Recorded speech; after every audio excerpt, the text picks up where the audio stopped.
everyone, this is Jyotsna Tiwari and welcome to Exampur YouTube channel where we will discuss all important questions for your upcoming exams. So बच्चे स्वागत है आप सभी का Exampur YouTube channel पर, जहां पर मैं ज्योत्सना तिवारी आपकी स्टैटिक जीके फैकल्टी आप सभी का स्वागत करती हूँ इस बेहतरीन सेशन में बच्चे, जहां पर हम डिस्कस करने वाले हैं बहुत सारी इंपॉर्टेंट चीजें जो कि आपके आने वाले एग्जाम्स के लिए बहुत ज्यादा जरूरी हैं। एक बार फिर से मैं आप सभी से माफी मांगना चाहूंगी क्योंकि यहाँ पर काफी दिनों से आपकी क्लासेस नहीं हो रही थी, नो डाउट उसका लॉस बहुत ज्यादा है, लेकिन मैं इस बात की आपको गारंटी देती हूँ कि बच्चे आपके एग्जाम से पहले आपका ये कोर्स मैं बहुत ही बेहतरीन तरीके से कंप्लीट करवा दूंगी।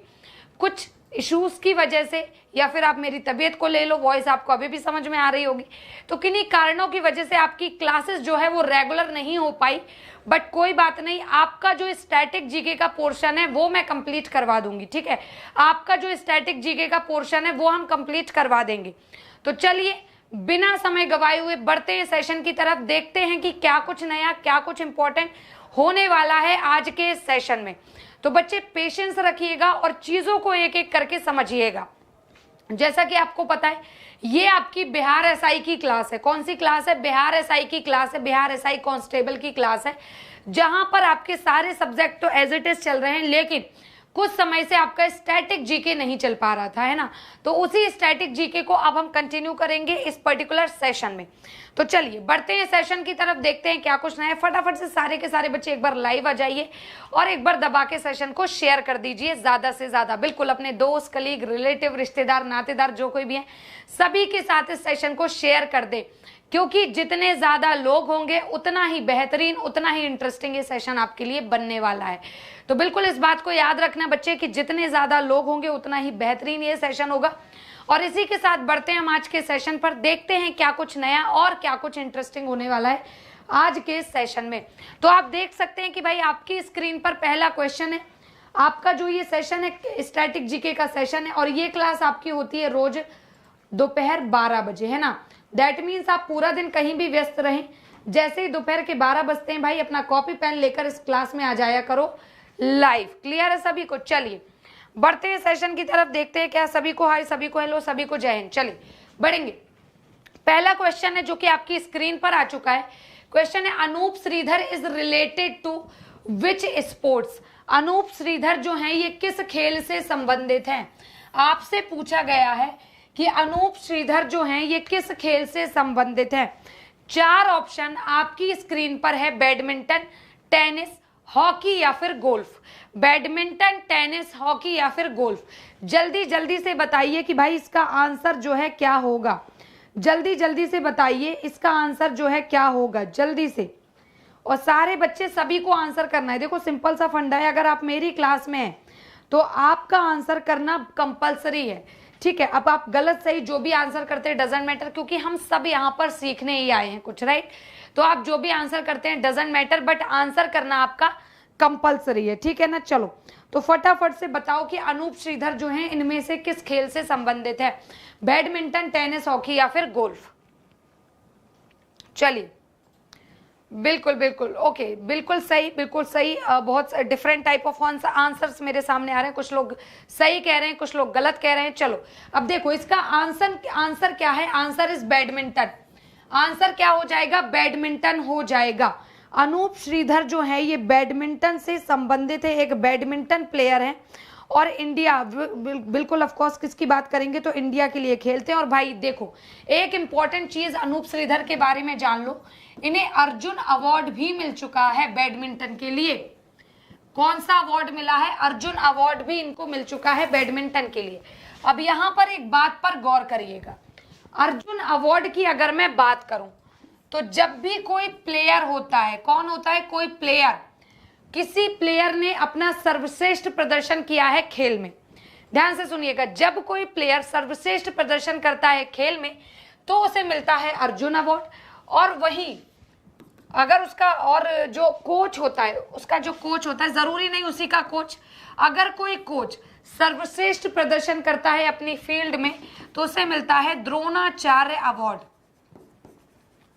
उसे क्या मिलता है? द्रोणाचार्य अवार्ड मिलता है। क्लियर है?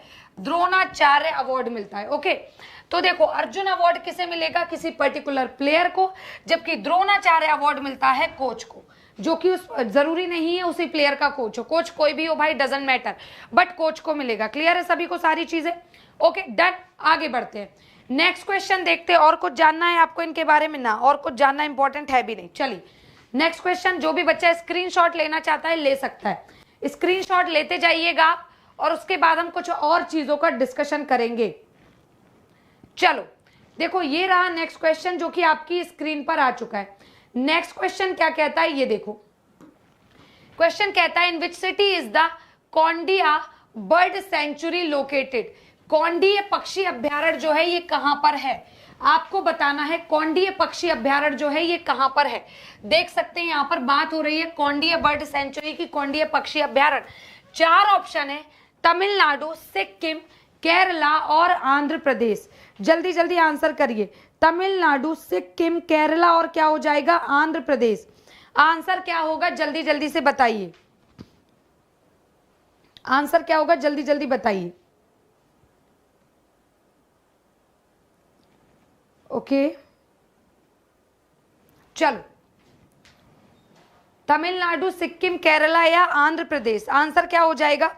बिल्कुल देखो यहां पर बच्चे आंसर है आंध्र प्रदेश। जितने भी बच्चों ने डी आंसर किया है they all are absolutely right. Okay answer क्या हो जाएगा, आंध्र प्रदेश हो जाएगा। क्वेश्चन था आपका कौंडिय पक्षी अभ्यारण्य किस शहर में स्थित है, आंध्र प्रदेश में है। ठीक है, अच्छा बहुत सारी चीजें, डिफरेंट टाइप ऑफ चीजें, आपको 2-3 चीजों के बीच का मैं फर्क बता रही हूँ। ठीक है, सबसे पहले आपका एक होता है नेशनल पार्क, क्या होता है, एक होता है नेशनल पार्क आपका। ठीक है, दूसरा होता है आपका wild life sanctuary, wild life sanctuary. ठीक है, एक होता है आपका टाइगर रिजर्व। ठीक है, नेक्स्ट होता है आपका ये क्या हो जाएगा, बर्ड सेंचुरी। तो ये 4 शब्द होते हैं अलग अलग। आपको चारों के बीच का डिफरेंस मैं बता देती हूं क्या है। देखो एक जो एक नेशनल पार्क, आपका नेशनल पार्क भी हो सकता है, आपका वाइल्ड लाइफ सेंचुरी भी हो सकता है, टाइगर रिजर्व भी। नेशनल पार्क को हिंदी में कहते हैं राष्ट्रीय उद्यान, वाइल्ड लाइफ सेंचुरी हो जाएगा वन्य जीव अभ्यारण्य, और टाइगर रिजर्व तो आपका टाइगर रिजर्व है ही। ठीक है, तो देखो एक नेशनल पार्क और वाइल्ड लाइफ सेंचुरी के बीच में क्या डिफरेंस है। देखिए एक जो नेशनल पार्क होता है इसे हमेशा गवर्नमेंट बॉडी बनाती है, जबकि आपका वाइल्ड लाइफ सेंचुरी को गवर्नमेंट के साथ साथ प्राइवेट बॉडी भी इसको क्या करती है, बनाती है। ठीक है, नेक्स्ट दोनों के बीच का डिफरेंस क्या है, यहाँ पर कुछ रिस्ट्रिक्टेड एरियाज आपको मिल जाएंगे। जो आपका नेशनल पार्क होता है यहाँ पर आपको कुछ रिस्ट्रिक्टेड एरिया मिल जाते हैं, जबकि वाइल्ड लाइफ सेंचुरी में एरियाज रिस्ट्रिक्टेड कम होते हैं। नेशनल पार्क आपका जो एनिमल्स होते हैं उनको रिजर्व करने के लिए, जो प्रजातियां हैं जो कि लगातार विलुप्त हो रही होंगी अगर, तो उन्हें रिजर्व करने के लिए नेशनल पार्क बनाया जाता है। जबकि वाइल्ड लाइफ सेंचुरी आपका क्यों बनाया जाता है, क्या बोल सकते हैं इनको, पक्षी जो होते हैं, पक्षी वगैरह उनको रिजर्व करने के लिए। ठीक है, पक्षियों को रिजर्व करने के लिए आपका वन्य जीव अभ्यारण्य बढ़ता है। टाइगर रिजर्व मतलब ऑफ कोर्स टाइगर की प्रजातियां जो विलुप्त हो रही हैं या फिर टाइगर्स को यहाँ पर रिजर्व करके रखा जाना। और पक्षी बर्ड सेंचुरी मतलब जहां पर बहुत ज्यादा स्पीसीज हो, अलग अलग प्रजातियां हो पक्षियों की, जहां पर अलग अलग प्रजातियां हो पक्षियों की, वो आपका क्या हो जाता है, बर्ड सेंचुरी हो जाता है। क्लियर है सभी को? चलो अब देखो यहाँ पर 2-3 चीजें और देख लो, और कुछ इंपॉर्टेंट है ना, और कुछ भी इंपॉर्टेंट नहीं है। आगे बढ़ते हैं, देखते हैं आपका नेक्स्ट क्वेश्चन क्या कहता है। जो भी बच्चा स्क्रीनशॉट लेना चाहता है ले लीजिए, आगे बढ़ेंगे उसके बाद। ओके चलो ये रहा आपका नेक्स्ट क्वेश्चन। क्वेश्चन क्या कहता है ये देखो, क्वेश्चन कहता है where is the headquarter of the united nations environment programme located. संयुक्त राष्ट्र पर्यावरण कार्यक्रम दैट मीन्स यूएनईपी का हेडक्वार्टर कहां पर है। ओके क्या है, कोई फुल फॉर्म क्या है, यूनाइटेड नेशंस एनवायरमेंट प्रोग्राम, संयुक्त राष्ट्र पर्यावरण कार्यक्रम का मुख्यालय कहां पर स्थित है। ऑप्शन है Brussels Belgium, Vienna Austria, Nairobi Kenya और जिनेवा स्विट्जरलैंड। तो आपको बताना है हेडक्वार्टर भाई कहां पर स्थित है, और जल्दी जल्दी से सारे के सारे बच्चे आंसर करें। आंसर करिए, इसका आंसर क्या होगा। चलो क्वेश्चन क्या है, देखो यूएनईपी की बात हो रही है। अच्छा एक चीज आपको और याद रखनी है, 2-3 ऐसे ऑर्गेनाइजेशन हैं जिसके फुल फॉर्म बिल्कुल रट लेना है आपको, जो आपके एग्जाम में पूछे जाते हैं। मैं अभी आपको बताऊंगी कि वो 2-3 कौन से ऑर्गेनाइजेशन है, ठीक है। मैं अभी आपको बताऊंगी 2-3 वो कौन से ऑर्गेनाइजेशन है, बट आपको स्पेशली उन पर फोकस करना है, ओके। उन ऑर्गेनाइजेशंस के बारे में आपको ज्यादा बेहतर तरीके से पढ़ना है, ठीक है। चलो ओके बिल्कुल, यहां पर जिस भी बच्चे ने आंसर सी दिया है, they all are absolutely right. यहां पर जिस भी बच्चे का आंसर सी है बिल्कुल सही है। Nairobi Kenya is absolutely right answer, ठीक है। Nairobi Kenya is absolutely right answer. Clear है। चलो आगे बताऊं, अगर मैं पूछा गया था यूएनईपी संयुक्त राष्ट्र पर्यावरण कार्यक्रम क्यों बनाया गया है, तो भाई विश्व स्तर पर आपको पता है ग्लोबल वार्मिंग कितनी बुरी समस्या बन चुका है, या फिर विश्व स्तर पर जो एनवायरनमेंट है वो लगातार किस तरह से खराब हो रहा है। कुछ देश इसे कंट्रोल करने में पूरी तरह से सक्सेसफुल भी है, बट कुछ पूरी तरह से फेल भी है ना। तो इन सारी चीजों की समस्या, मतलब एक कॉमन समस्या जो कि विश्व स्तर पर है, दैट इज एनवायरनमेंट, ठीक है। क्या हो जाएगा, पर्यावरण। इन समस्याओं को निपटाने के लिए आपका यूएनईपी तैयार किया गया, यूनाइटेड नेशन एनवायरनमेंट प्रोग्राम। आपका हेडक्वार्टर कहां पर हो जाएगा, नैरोबी केन्या में है। इस्टेब्लिश कब हुआ, 1972। यूएनईपी की बात करूं 1972, 1972 में इस्टेब्लिश हुआ था, ठीक है। कब इस्टेब्लिश हुआ था, 1972, 1972 में इस्टेब्लिश हुआ है। और कुछ इंपॉर्टेंट है ना, बस इतना ही इंपॉर्टेंट है। आगे बढ़ते हैं, फटाफट से सारे के सारे बच्चे स्क्रीनशॉट लीजिएगा, फिर आगे बढ़ेंगे और कुछ और चीजों का डिस्कशन करेंगे। चलो तो ऐसी मैं उम्मीद करती हूं कि आपने स्क्रीनशॉट ले लिया होगा। ये रहा आपका नेक्स्ट क्वेश्चन जो कि आपकी स्क्रीन पर है। क्वेश्चन पूछा है, क्वेश्चन पूछा है, what is the capital and currency of Syria. Syria की कैपिटल, सीरिया की राजधानी और मुद्रा क्या है, पूछा है सीरिया की राजधानी और मुद्रा क्या है। ऑप्शन है लोम और पाउंड, दमिश्क और पाउंड, ट्यूनिस और उत्कृष्टा, बर्न एंड डॉलर। ठीक है, आपको क्या बताना है, हिंदी में क्या हो जाएगा, Damascus and pound, Lome and pound, Tunis and baht और बर्न एंड डॉलर। फटाफट से बताओ इसका आंसर क्या होगा। बात किसकी हो रही है, सीरिया की बात कर रहे हैं हम, ठीक है। जल्दी से आंसर करिए, इसका आंसर क्या होगा। चलिए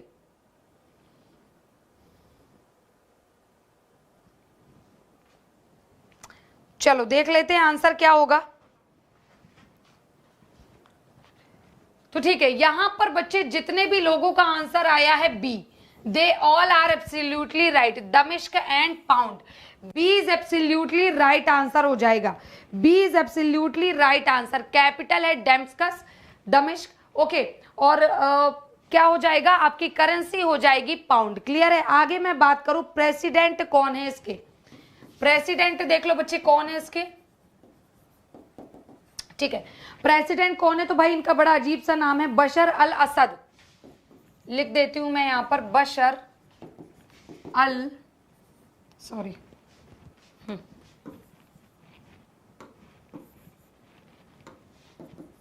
बशर अल असद, ठीक है। बशर अल असद क्या हो जाएंगे, प्रेसिडेंट, मतलब कि राष्ट्रपति हो जाएंगे। कहां के, तो सीरिया के राष्ट्रपति हैं बशर अल असद।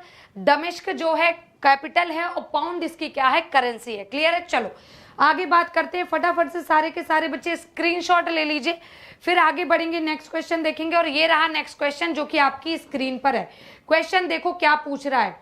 क्वेश्चन कहता है which city is known as the egg city of India. किस शहर को भारत की एग सिटी कहा जाता है। इनमें से कौन सा शहर है जिसे भारत की क्या कहते हैं, एग सिटी कहते हैं। ऑप्शन है मैसूर, कटक, नमक्कल या पुरलिया। मैसूर, कटक, नमक्कल या पुरलिया। जल्दी जल्दी आंसर करो, आंसर आपका क्या होगा। चलिए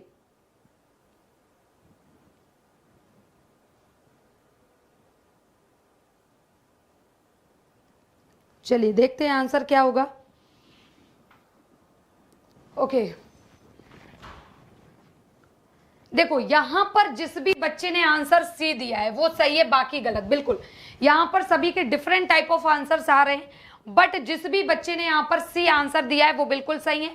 नमक्कल जो है ये है आपका तमिलनाडु में, तमिलनाडु, नमक्कल जो है आपका तमिलनाडु में है। और ये जो है ये सिटी जो है ये है biggest producer of egg in India. क्यों कहा जाता है इसे? सबसे ज्यादा एग जो है प्रोड्यूस होते हैं कहां पर? नमक्कल में। और ये आपका नमक्कल कहां पर है? तमिलनाडु में। सबसे ज्यादा एग प्रोड्यूस होते हैं नमक्कल में, और नमक्कल है आपका तमिलनाडु में। सो क्या हो जाएगा? Namakkal is absolutely right answer. Clear है सभी को? चलो, जो भी बच्चा इसका स्क्रीनशॉट लेना चाहता है ले लीजिए, फिर आगे बढ़ेंगे और कुछ और चीजों का डिस्कशन करेंगे। ओके, ये रहा, देखो नेक्स्ट क्वेश्चन है ये जो कि आपकी स्क्रीन पर है। क्वेश्चन देखो क्या कहता है। ओके, क्वेश्चन है आपका, मोह mole is one of the most important festivals of which state? मोह मोल किस राज्य का सबसे महत्वपूर्ण त्योहारों में से एक है? मोह मोल इनमें से किस राज्य का सबसे महत्वपूर्ण त्योहार है? ऑप्शन है छत्तीसगढ़, जम्मू एंड कश्मीर, ओडिशा या अरुणाचल प्रदेश। छत्तीसगढ़, जम्मू एंड कश्मीर, ओडिशा या अरुणाचल प्रदेश। जल्दी जल्दी से आंसर करो, आंसर क्या होगा बताइए जल्दी से, आंसर क्या होगा? मोह मोल पूछा गया है, ठीक है।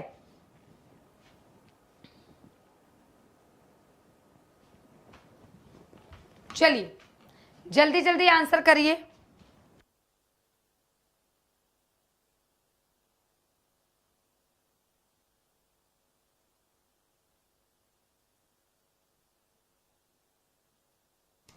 चलिए आगे बढ़ते हैं। तो देखो आंसर क्या होगा?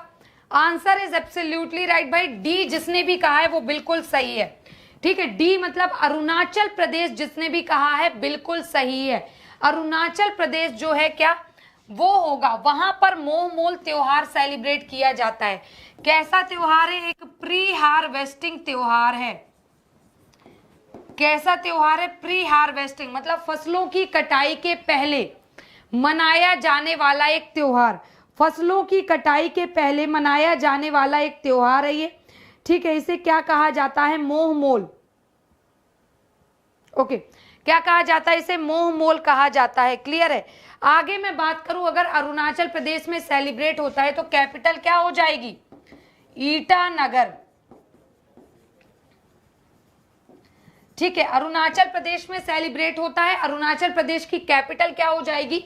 सो ईटानगर। कैसा त्योहार है? एक प्री हार्वेस्टिंग मतलब कि फसलों की कटाई के पहले, फसलों की कटाई के जस्ट पहले वहां अरुणाचल प्रदेश के लोग सेलिब्रेट करते हैं इस त्योहार को।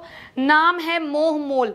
नाम क्या हो जाएगा? मोह मोल हो जाएगा। क्लियर है? चलो आगे और कुछ इंपॉर्टेंट है ना, आगे बढ़ते हैं। नेक्स्ट क्वेश्चन देखते हैं। अगर बच्चे स्क्रीनशॉट लेना है तो ले लो, फिर आगे बढ़ेंगे और कुछ और क्वेश्चंस का डिस्कशन करेंगे। चलिए ये रहा आपका नेक्स्ट क्वेश्चन। क्वेश्चन अच्छा है, देखो क्वेश्चन क्या है। क्वेश्चन है, gym Corbett National park is situated in which state? Gym Corbett National park किस राज्य में स्थित है? आपको बताना है जिम कॉर्बेट नेशनल पार्क किस राज्य में स्थित है। ऑप्शन है उत्तराखंड, मध्य प्रदेश, गुजरात या असम। उत्तराखंड, मध्य प्रदेश, गुजरात या असम। क्या होगा इसका सही आंसर? उत्तराखंड, मध्य प्रदेश, गुजरात या असम। जल्दी से बताइए सही आंसर क्या होगा। जिम कॉर्बेट नेशनल पार्क कहां पर है?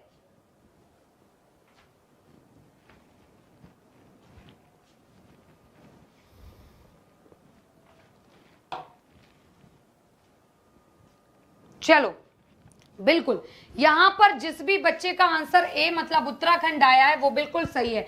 यहां पर जिस भी बच्चे ने उत्तराखंड आंसर दिया सही है। देखो इसकी मैंने ट्रिक भी बनाई थी जो आपको बताई भी थी। ट्रिक इसकी क्या है भाई? देख लो ट्रिक क्या है। ट्रिक है इसकी, यूके के राजा से मिलने गोविंद नंदा वैली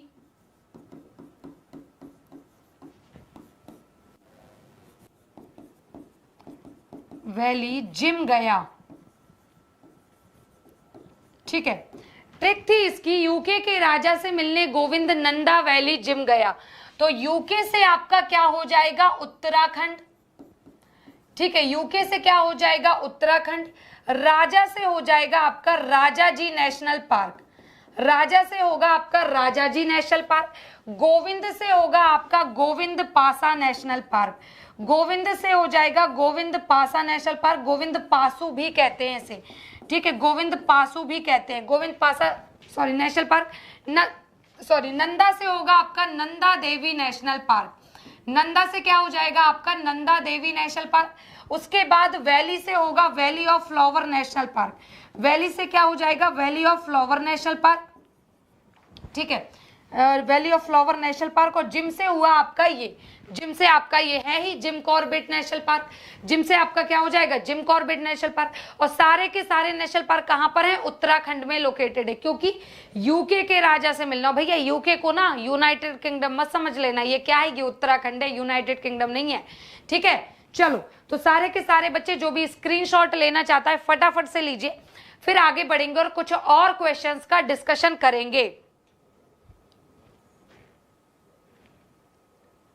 ओके, तो ऐसी मैं उम्मीद करती हूं कि आपने स्क्रीनशॉट ले लिया होगा, ठीक है। आगे बढ़ते हैं, देखते हैं नेक्स्ट क्वेश्चन आपका क्या कहता है। क्वेश्चन है in which part of India the Konar dam situated, Bharat के किस भाग में, भारत के किस भाग में कोनार बांध स्थित है, आपको बताना है भारत के किस भाग में कोनार बांध स्थित है। ऑप्शन क्या हो जाएगा बिहार, चंडीगढ़, पुडुचेरी या झारखंड, बिहार, चंडीगढ़, पुडुचेरी या झारखंड, फटाफट से बताइए कोनार डैम जो है कहां पर स्थित है, जल्दी जल्दी आंसर करिए।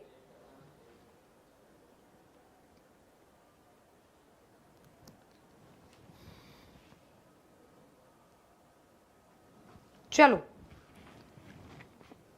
देख लेते हैं फटाफट से, सारे के सारे बच्चे जल्दी जल्दी आंसर करिए, और भाई आंसर करना है, मेरी क्लास में अगर आप हो तो आपको आंसरिंग करनी ही होगी और कोई ऑप्शन नहीं है आपके पास, तो फटाफट से आंसर करिए कि इसका सही आंसर क्या होगा। ओके ठीक है ठीक है, चलो सबके अलग अलग आंसर आ रहे हैं बट मेजॉरिटी जो है डी के साथ है, Jharkhand is absolutely right answer. यहां पर जिस भी बच्चे ने झारखंड आंसर दिया है वो सही है, कोनार बांध या कोनार डैम झारखंड में है, ठीक है। ये इसकी लेंथ है 4.535 किलोमीटर, इस डैम की जो लेंथ है कितनी है 4.535 किलोमीटर है, ठीक है। लेंथ कितनी है, लंबाई कितनी है 4.535 किलोमीटर है।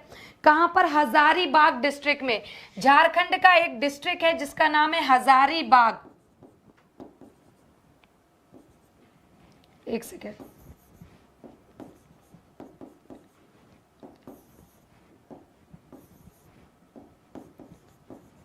हजारीबाग एक जिला है, झारखंड का एक जिला है हजारीबाग, जहां पर ये लोकेटेड है, ठीक है। झारखंड का एक जिला है जिसका नाम है हजारीबाग, जहां पर ये लोकेटेड है। आगे मैं बात करूं अगर झारखंड के बारे में, तो झारखंड की भाई कैपिटल क्या हो जाएगी, ऑफ कोर्स रांची, झारखंड की बात कर रहे हैं, कैपिटल क्या हो जाएगी रांची, ठीक है, कैपिटल क्या हो जाएगी रांची हो जाएगी। और कुछ इंपॉर्टेंट है बिल्कुल, सीएम कौन है, हेमंत सोरेन, सीएम कौन है ये देख लो, हेमंत सोरेन,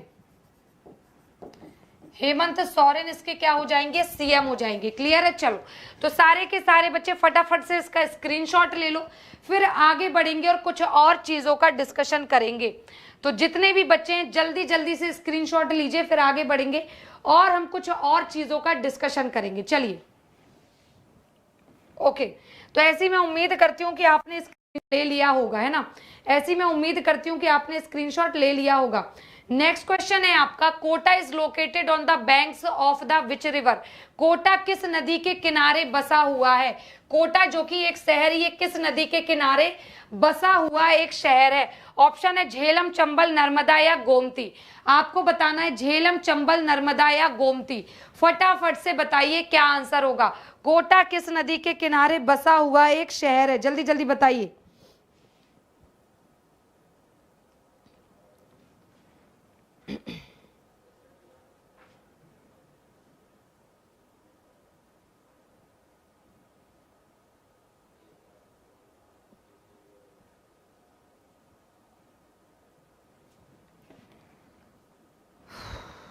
चलो बिल्कुल आंसर यहां पर जिस भी बच्चे ने चंबल रिवर दिया है वो बिल्कुल सही है, कोटा जो है चंबल नदी के किनारे बसा हुआ एक शहर है। कोटा चंबल नदी के किनारे बसा हुआ एक शहर है। कहां पर है भैया? तो राजस्थान में होगा। लेंथ कितनी है? 1024 किलोमीटर। अगर चंबल नदी की बात करूं, ठीक है, ये जगह नहीं है, ये रिवर है, ठीक है। अगर मैं बात करती हूं चंबल नदी की, तो देखो ये 1000, इसकी जो लेंथ है मतलब की लंबाई है वो है लगभग 1024 किलोमीटर। लंबाई या लेंथ कितनी है? 1024 किलोमीटर। आगे मैं बात करूं कहां पर जाकर ये किस नदी में मिलती है, तो इसका माउथ जहां पर जाकर ये मिल जाती है that is Yamuna river. Yamuna नदी में जाकर ये मिलती है। कहां मिलती है? यमुना रिवर, मतलब कि यमुना नदी में जाकर ये मिल जाती है। आगे बात करूं अगर इसके बारे में, ठीक है, चंबल हैंगिंग ब्रिज बना है, इस पे और कुछ इंपॉर्टेंट है ना? बस हो गया। तो ये इंपॉर्टेंट चीजें थी। जो भी बच्चा इसका स्क्रीनशॉट लेना चाहता है जल्दी जल्दी से ले लीजिए, फिर आगे बढ़ेंगे और कुछ और चीजों का डिस्कशन करेंगे। तो फटाफट से बेटा इसका स्क्रीनशॉट ले लो, फिर हम आगे बढ़ते हैं। चलो, ये रहा नेक्स्ट क्वेश्चन जो कि आपकी स्क्रीन पर है। क्वेश्चन क्या कहता है देख लो। ये नेक्स्ट क्वेश्चन है जो कि आपकी स्क्रीन पर है। क्वेश्चन कहता है फोर्ट मैदान is a stadium located in. Fort मैदान फोर्ट मैदान स्टेडियम इनमें से कहां पर है? फोर्ट मैदान स्टेडियम इनमें से कहां पर है? ऑप्शन है दिल्ली, आंध्र प्रदेश, केरल या राजस्थान। दिल्ली, आंध्र प्रदेश, केरल या राजस्थान। जल्दी जल्दी बताओ क्या होगा इसका आंसर। फोर्ट मैदान इनमें से कहां पर है? दिल्ली, आंध्र प्रदेश, केरल या राजस्थान। जल्दी जल्दी आंसर करिए। ओके, और इसी के साथ ये है आज का आखिरी क्वेश्चन जो कि आपकी स्क्रीन पर है। आखिरी क्वेश्चन है जो कि आपकी स्क्रीन पर है और आंसर क्या हो जाएगा? बिल्कुल सही। यहां पर जिस भी बच्चे का आंसर केरल है वो बिल्कुल सही है। यहां पर जिस भी बच्चे ने केरल आंसर दिया है वो सही है। क्वेश्चन क्या था? फोर्ट मैदान स्टेडियम कहां पर है? केरल में है, केरला में है आपका फोर्ट मैदान स्टेडियम। आगे मैं बात करूं, ठीक है, अच्छा, इसे कोटा मैदान के नाम से भी जाना जाता है। इसे किसके नाम से जाना जाता है भाई? तो इसे कोटा मैदान के नाम से भी जाना जाता है। अगर क्वेश्चन आता है कोटा मैदान स्टेडियम इनमें से किस स्टेडियम को कहा जाता है, तो वहां पर आपका हो जाएगा फोर्ट मैदान। अगर क्वेश्चन आता है इनमें से फोर्ट मैदान स्टेडियम को और क्या कहते हैं, तो आपका आंसर हो जाएगा कोटा मैदान। क्लियर है? तो ये सारी चीजें जो कि इंपॉर्टेंट थी वो हमने डिस्कस कर ली हैं और इसी के साथ आज का ये सेशन हम यहीं पर समाप्त करते हैं ना बच्चे। तो बहुत दिनों से आपकी क्लासेस नहीं हुई थी बट अब होगी रेगुलर। अब रेगुलर आपकी क्लासेस चलने वाली हैं। तो आप सभी का बहुत बहुत धन्यवाद, इतनी देर तक सेशन में जुड़े रहे। और मैंने बोला नहीं तो आपने शेयर भी नहीं किया सेशन, है ना। इतने तो महान हो, इतने आज्ञाकारी हो आप लोग, है ना। तो चलिए आज का ये सेशन यहीं पर खत्म करते हैं। कल फिर मिलेंगे नए टॉपिक और नए सेशन के साथ। तब तक के लिए बाय बाय, टेक केयर, अपना ख्याल रखिए, जुड़े रहिए एग्जामपुर यूट्यूब चैनल के साथ। जय हिंद, जय भारत।